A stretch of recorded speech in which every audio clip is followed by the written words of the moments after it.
And now weather with Chief Meteorologist Jamie Warner, certified by Weather8 for the most accurate forecast in the Ozarks. Jamie, despite being in the throes of summer, we really haven't had to pull out the Muggy meter very often. No? Not a whole lot. Today was a day for the Muggy meter, as you say, the summer muggies. Yeah, today, the mugginess is spiking outside. A very, very humid day, a hot day. This is our hottest day of the stretch here in Springfield.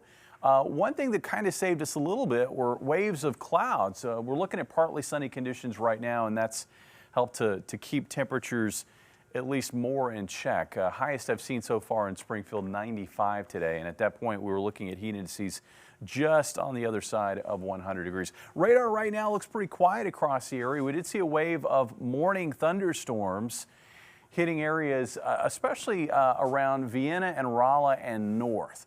And those storms really picked up in intensity and dumped a lot of rain over towards southwest Kentucky and northwest Tennessee. There were areas in there that saw a foot of rainfall. In Rolla, about 1/4 of an inch with the rain that came through that area. So the drought, it does persist. I wanted to show this just so how things have evolved up in that area, up near Lake of the Ozarks. Of course, you know, rain can be spotty this time of the year, so some locations have certainly seen more than what I'm showing in this graphic in that area. But you can see how March wasn't too bad. Then we got to April, and we got to May, and we got to June, and we couldn't even top 2 inches in any one of those months.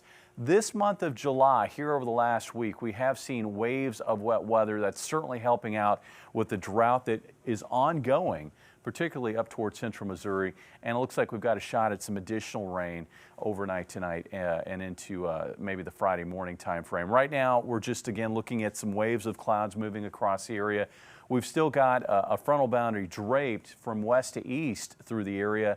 And the reason why we're not finding any thunderstorm activity right now is, well, that cap is still very, very strong, but it is going to weaken overnight tonight. And at the same time that it's weakening, we're going to find a rain trigger, a pocket of upper level energy moving through, interacting with that front, and that should generate a shot at some showers and thunderstorms after midnight through sunrise on Thursday. Now, those storms could come with at least a limited severe weather threat. Certainly, it looks like the atmosphere is going to be supportive of some isolated severe weather conditions where we could find some locally strong wind gusts and maybe even some isolated pockets of hail with storms closer to sunrise. This is midnight. Looks like we're going to be rain-free at that stage, but by 7 o'clock in the morning, we're going to have a wave of thunderstorms likely spreading across southern Missouri, and these will continue east out of the area by lunchtime. And then the afternoon hours, looks like skies will become partly cloudy. And if we see any additional shower and thunderstorm activity later in the day, it's going to be on the isolated side, and it's going to tend to stay south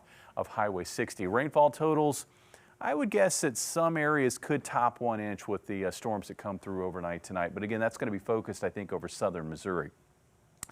Temperatures tonight dropping into the 70s. Looks like about 75 for a low tonight.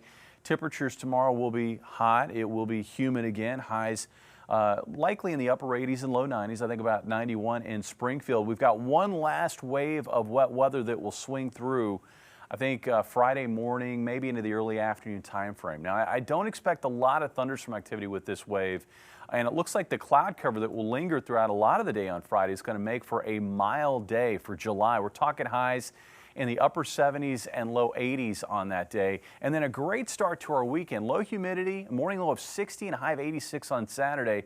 We'll see a chance for showers and thunderstorms returning to the area again on Sunday. Guys? All right. Thanks, Jamie.